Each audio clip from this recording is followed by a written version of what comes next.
L'abbé Prévost écrit au XVIIIe siècle un roman d'amour qui défraye la chronique. Manon Lescaut, les mémoires d'un homme de qualité qui s'est retiré du monde.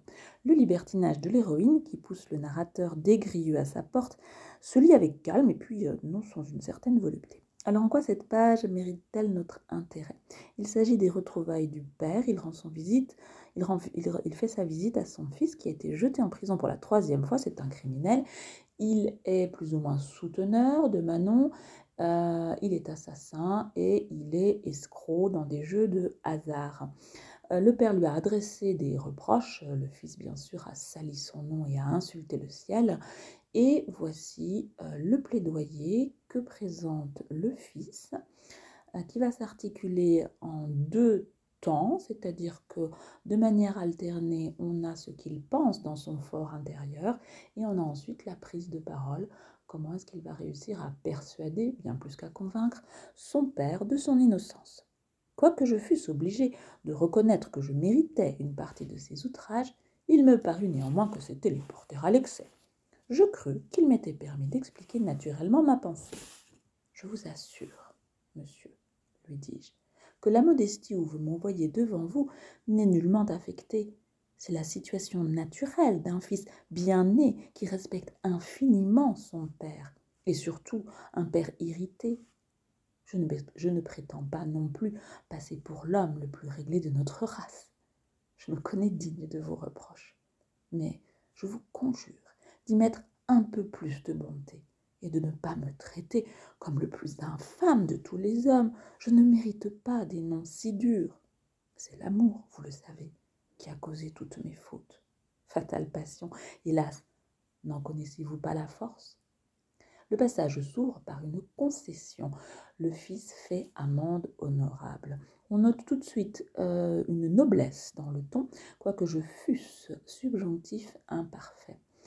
Mais tout de suite, cette concession finalement perd de sa sincérité, puisque je méritais une partie de ces outrages, nous indique que les désordres qui ont été reprochés ne sont pas du tout validés par le fils. Il n'est pas d'accord. Il me parut néanmoins, l'opposition commence, puisque le fils va renverser la faute. C'est le père qui est fautif. Il exagère, les porter à l'excès, il faut que le fils le raisonne. Voici la mission qu'il se donne. Et donc, eh bien, il prend confiance et il se lance. Je vous assure, le rapprochement des pronoms qu'on a très souvent en ouverture des phrases, je vous tisse ce lien filial auquel le père tient tant, le fils est habile, il joue sur les sentiments du père. Monsieur marque la déférence, la hiérarchie, le fils se soumet. La modestie où vous me voyez, le fils rappelle son innocence, n'est nullement affecté, cette hyperbole nullement, finalement, et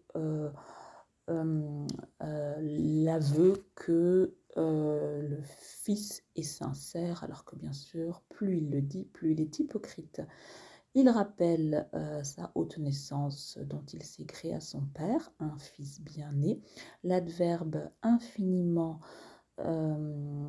cette hyperbole tisse à nouveau cette hiérarchie auquel le père tient tant, et l'intelligence émotionnelle se manifeste avec un père irrité. Le fils a bien compris que son père était fâché, et ça, finalement, ça les rapproche. Donc, il a montré sa première qualité, il comprend l'état de son père et il se souvient ce qu'il lui doit. C'est ce que le père attend. Il lui donne ensuite, il lui délivre une leçon de morale. Je ne prétends pas non plus passer pour l'homme le plus réglé de notre race. Il sous-entend ici que personne n'est parfait, que ce serait une attente bien vaine de la part du père.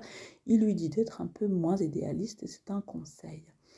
Il fait à nouveau amende honorable. On a l'impression que le discours n'est pas tellement organisé, puisqu'on oscille sans arrêt, ou alors c'est fait exprès, c'est-à-dire que le fils fait un pas en avant avec un reproche, qui est toujours une allusion, et puis fait un pas en arrière en se soumettant, comme à l'escrime, comme au fleuret. C'est une façon de déstabiliser l'adversaire. Je vous conjure d'y mettre un peu plus de bonté. Ce qui avait été dit dans son fort intérieur se répète ici. Et il le répète d'ailleurs 1, 2, 3 fois. Plus de bonté, ne me traiter, je ne mérite pas des noms si durs. Le grand coupable, le voici, avec un présentatif et une phrase courte pour bien le mettre en évidence. Il ne s'agit pas d'une personne, bien sûr, mais d'un sentiment. C'est bien sûr pratique de désigner une abstraction comme coupable, un peu dans la tradition antique où finalement l'amour signerait le destin de ses héros. Donc ça a quelque chose de noble. La noblesse du sentiment l'emporte sur la raison. Il cherche la complicité avec une série de questions rhétoriques. N'en connaissez-vous pas la force? N'avez-vous pas les mêmes ardeurs? Finalement, est-ce que ce goût pour la passion ne serait pas héréditaire? Le fils cherche à nouveau à faire culpabiliser son père. Et puis à nouveau, il s'excuse en disant que par cette énumération trop tendre, trop passionnée, trop fidèle, trop complaisant, quatre défauts, qu'il a été déraisonnable, mais finalement les défauts, les vices qu'il se donne sont extrêmement légers, voire tout à fait positifs, puisque être tendre, a priori, ça n'est pas un vice. Voilà mes crimes. Il conclut avec un euphémisme, puisqu'il n'a pas nommé ses crimes jusqu'ici. Il a été suffisamment prudent pour ne pas nommer non plus le prénom de sa bien-aimée afin de ne pas agacer son père.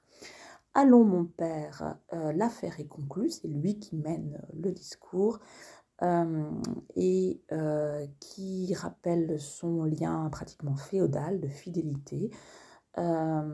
Les sortes d'idées d'Ascali, l'adverbe tendrement, et puis la dernière phrase, les quelques larmes, finalement joignent le geste à la parole. C'est une première victoire pour lui, puisque son père ne l'a pas interrompu. Il a le temps de méditer un petit peu et il constate que son père a fonctionné, puisqu'il utilise le mot ressort, comme il l'entendait. Il énonce une vérité générale, on reconnaît le présent gnomique est, règne, règle, impair et aimant, il accorde son pardon, c'est dans sa nature, c'est bien ce qu'a fait Des Grieux, puisque ses arguments sont assez nuls en général, mais par contre son art de persuader est tout à fait intéressant. Le mien qui était avec cela homme d'esprit et de goût, on a l'impression qu'entre le mot chef-d'œuvre et puis les qualités qu'il administre à son père, il se moque. Est-ce que ça ne serait pas ironique? Je crois qu'il savoure sa victoire. Il fut si touché du tour, du tour. On peut se demander même si ces sonorités répétées ne mettent pas en valeur son adresse, puisqu'il a un style lisse et chantourné. Il a usé de détours en n'utilisant jamais les mots qui fâchent afin de manipuler son père au final. Il ne fut pas le maître de me cacher ce changement. Le vrai maître, c'est le fils. Le père ne maîtrise plus la situation.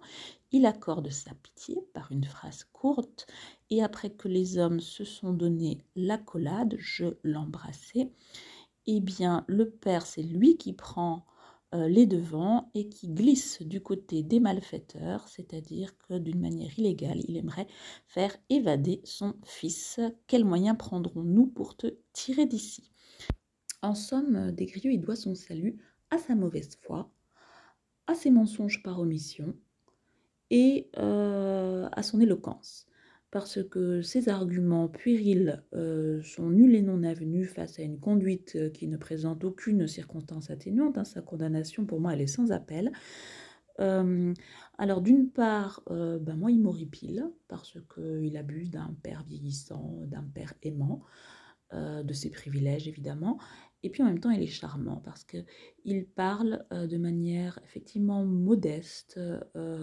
Il y a quelque chose de frais, de simple, de sympathique.